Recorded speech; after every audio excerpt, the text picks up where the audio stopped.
राजा वीरेन्द्रले जब चाहिँ नि यो भारतीय सेना नै ल्याएर यहाँ चाहिँ एउटा विकासका योजना चलाउनु पर्छ भनेपछि त्यस्तो काम चाहिँ हुँदैन भनेर रोकेको हैन। अहिले चाहिँ नि एउटा छिमेकीको विरुद्धमा चाहिँ गठन भएको संरचनालाई नेपालमा भित्राउनु पर्छ भनेर मरिहत्ते गर्छन् भने यसलाई के भन्ने। त्यसैले आज राजा वीरेन्द्रलाई हामीले झन् धेरै सम्झिनु परेको कारण भारतले त्यो बेला जसवन्त सिंह चाहिँ नि परराष्ट्र मन्त्री थिए गएर माओवादीहरू आतंककारी भनेर घोषणा गरेका थिए, जबकि नेपालले गरेका थिएन है। र यसमा हामीले सोद्धाखेरि दरबारबाट इन्स्ट्रक्सन आउँथ्यो यसो गर्नु भनेर, यसरी व्यवहार गर्नु भनेर महेन्द्र प्रगति संरक्षण कोषमा त्यहाँ एउटा बडो मजाको चाहिँ नि आयो भनौँ न हैन।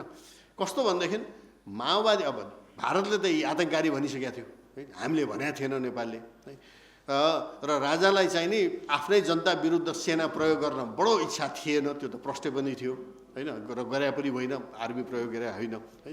त त्यो बेला के भइदियो भनेदेखि दरबारको भावना कस्तो थियो भने यिनीहरू आतंककारी तौर तरिका प्रयोग गर्छन्, तर यिनीहरू राजनीतिक शक्ति पनि हुन् र नेपालीहरू पनि हुन्।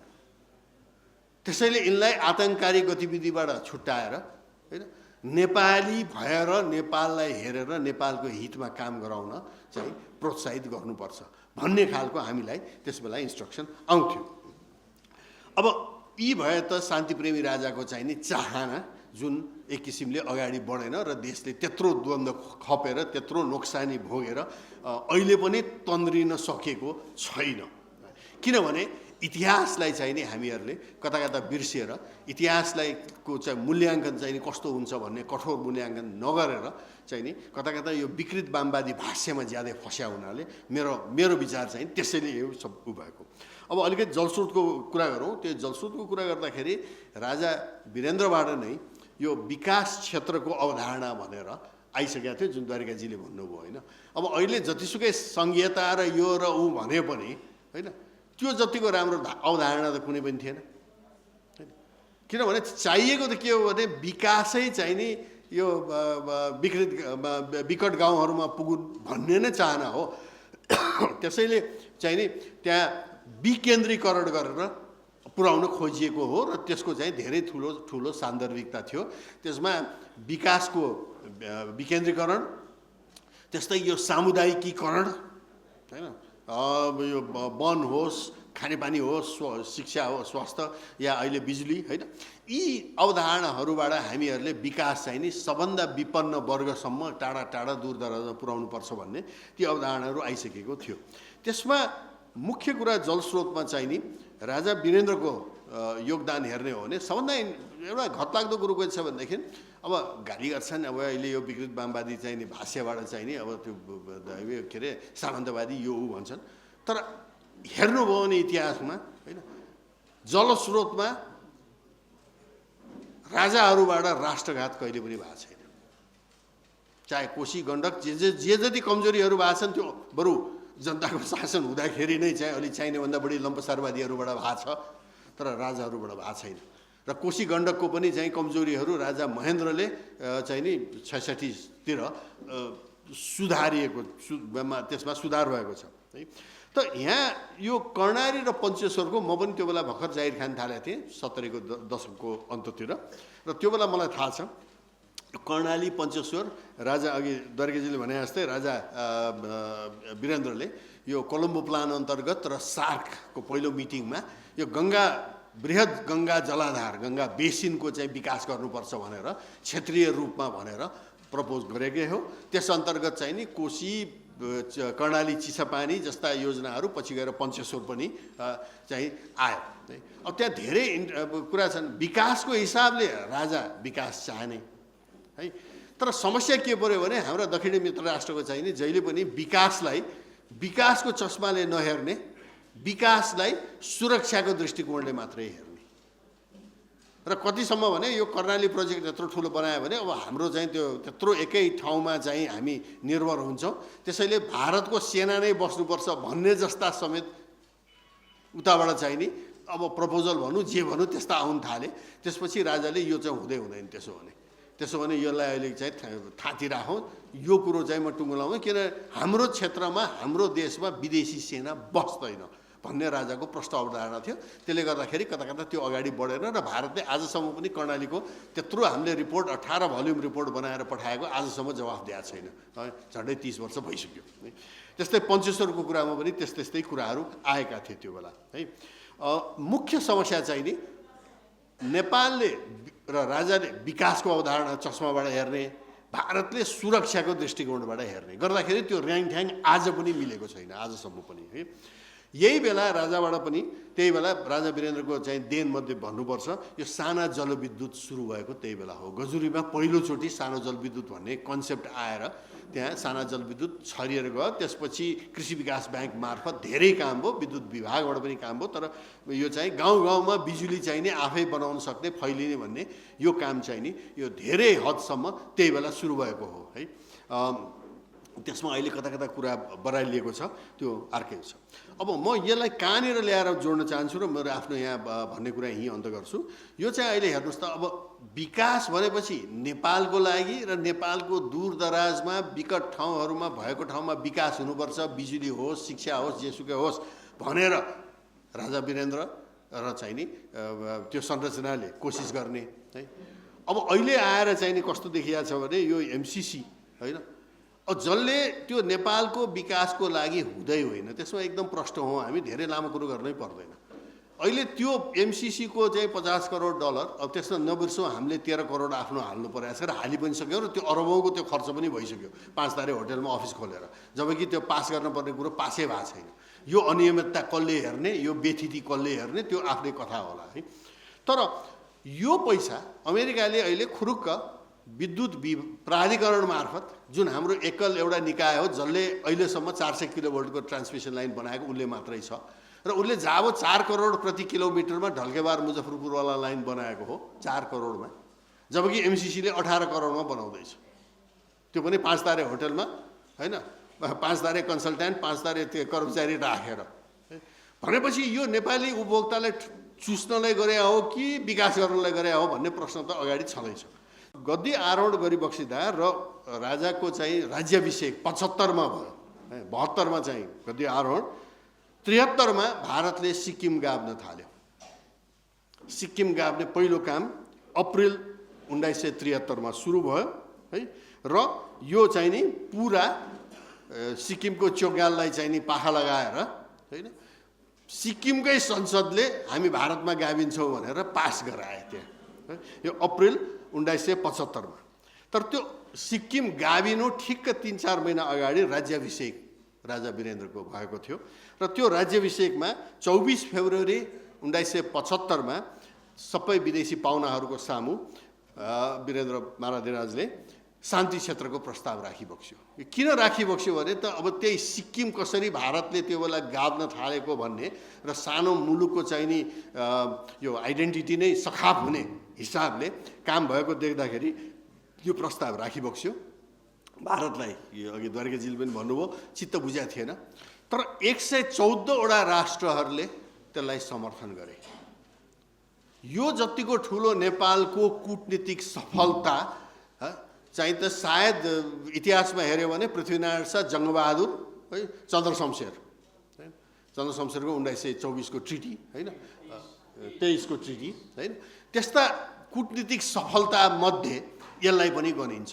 114 वटा राष्ट्र भारत बाहेक है। अब भारतले किन गरेन त्यसमा अब छलफल चाहिँ हुन्छ, हुनेवाला पनि छ, हुन्छ पनि। तर बौद्धल आएपछि त्यसलाई चाहिँ चटक्कै छोडियो, जबकि त्यो एउटा हाम्रो यो के भन्छ कूटनीतिक पुँजी थियो नेपालको होइन, र राजा वीरेन्द्रको ठुलो देन त्यसमा।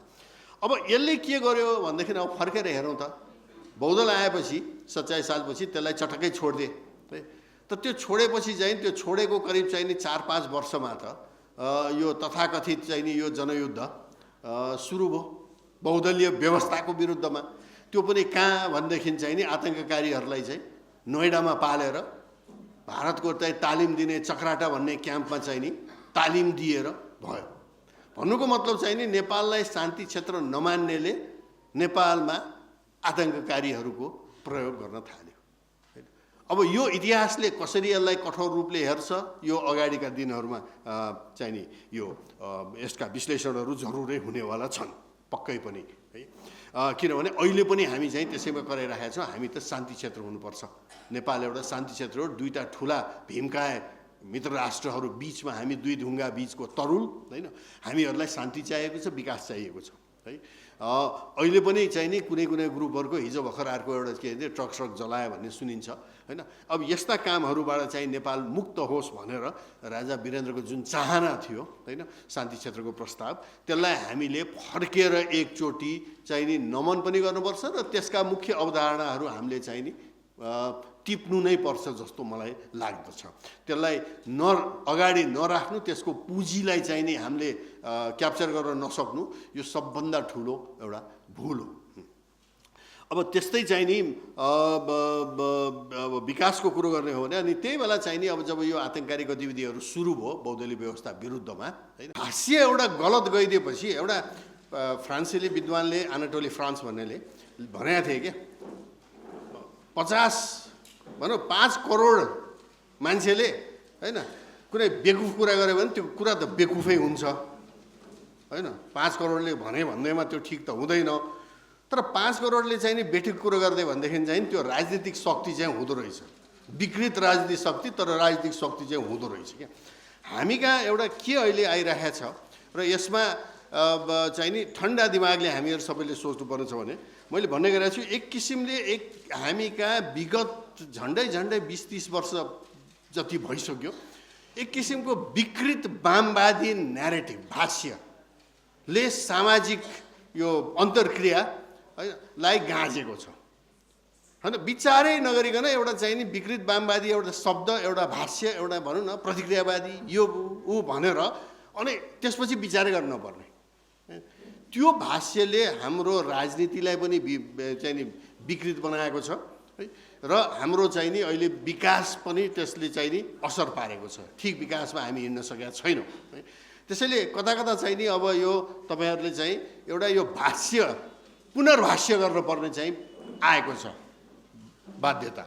त्यसै सन्दर्भमा आज हामी यहाँ जम्मा भएका छौँ यो भाष्य शुद्धिकरणमा।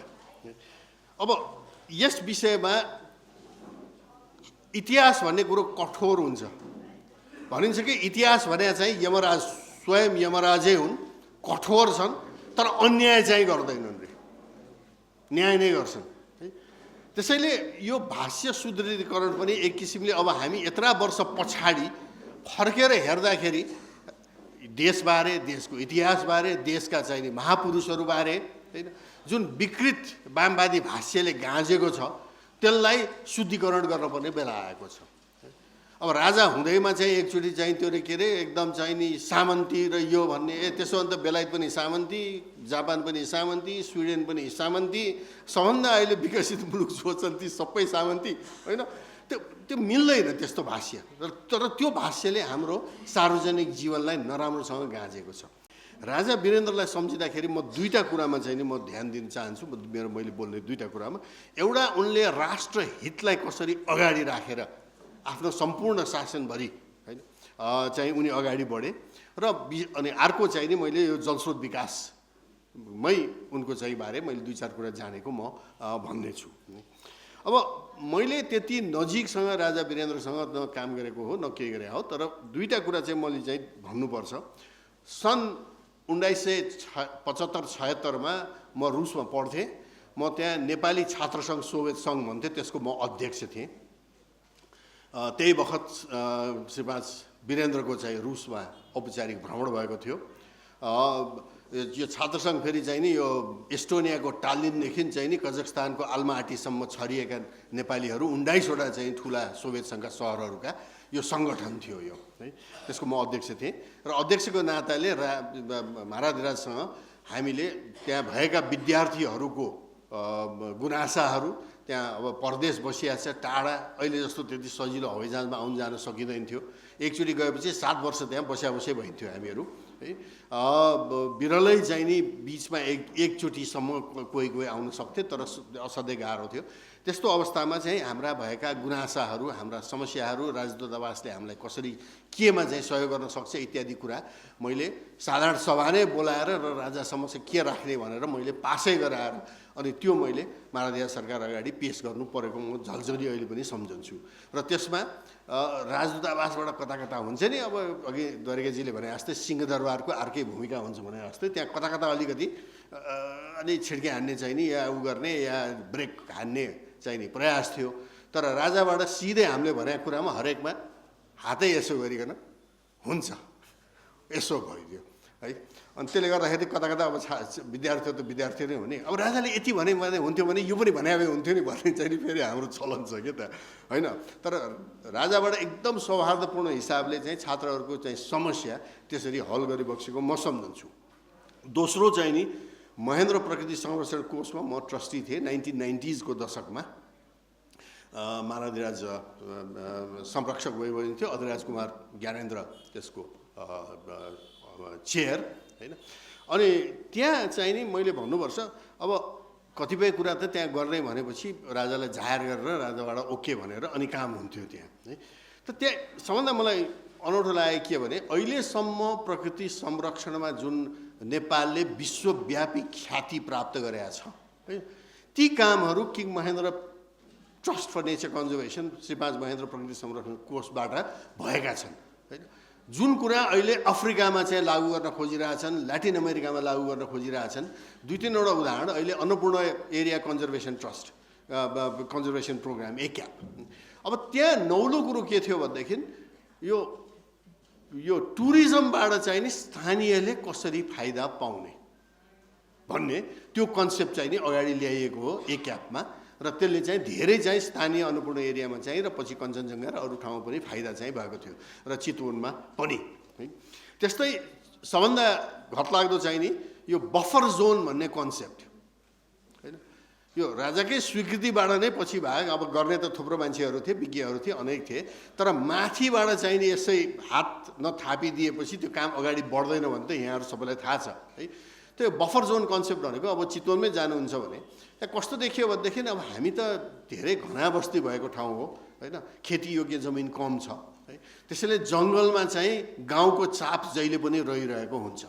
त राष्ट्रिय निकुञ्ज बनाइदिएपछि त के हो भने गाउँलेहरूले परम्परागत रूपमा प्रयोग गरी आएको होइन, स्याउला यो चाहिँ पातपतिङ्गर ल्याएर यो उसलाई खुवाउने, वस्तुलाई खुवाउने गर्ने काममा त रोक भयो त्यहाँ है।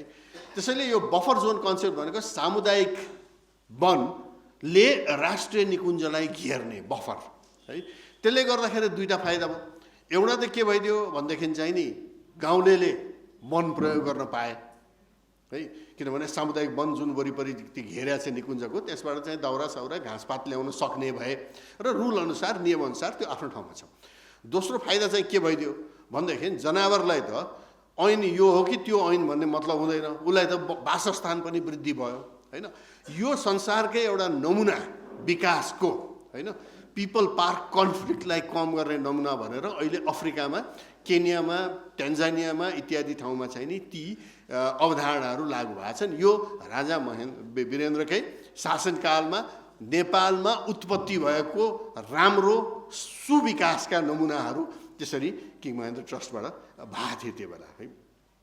मैले दुईटा कुरा राष्ट्रिय हितमा गर्न चाहन्छु। एउटा चाहिँ नि सबभन्दा पहिले द्वारिकाजीले अलिकति भन्नुभयो यो शान्ति क्षेत्रको प्रस्ताव हामी नबिर्सौँ कस्तो बेलामा त्यो आएको थियो। समय ख्याल गर्नुहोस् है, सन् 1971मा बङ्गलादेश पाकिस्तान टुक्रायो भनौँ अब एक हिसाबले।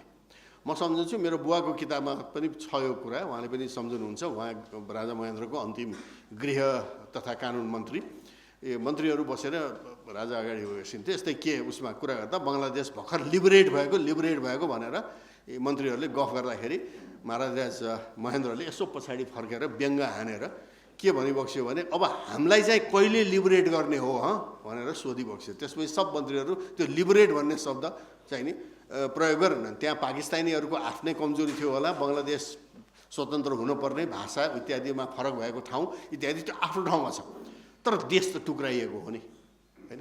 त त्यही कुरा 71 सालमा त्यो भयो, त्यसपछि राजाको चाहिँ नि देहान्त भयो।